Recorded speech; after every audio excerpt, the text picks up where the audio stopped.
Hello mga anak. Ito ang mami nyo. Ito yung aking tanim na 75 days. Sa ngayon, meron na siyang bunga. Na siya. Mag-i-start na siyang mamunga. Kasi naitanim ito ng June 1st. Kaya 60 days na siya nung auno ng Agosto. Kaya ito ngayon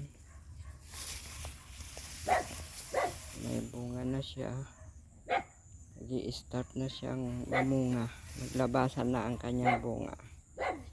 Thank you Lord. At naayos ko din ang aking palay na kamuntik na matay dahil sa maling pag-spray ko ng herbicide.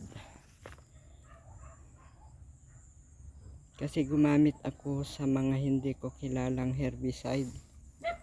Kaya sa awa ng Diyos na survive din.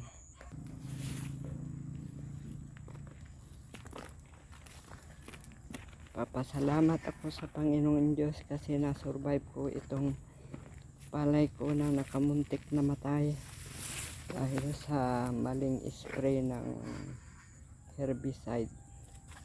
Thank you Lord. Sana maganda ang kanyang bunga. Thank you Lord. Salamat mga anak sa suporta nyo sa mami nyo. Thank you. God bless.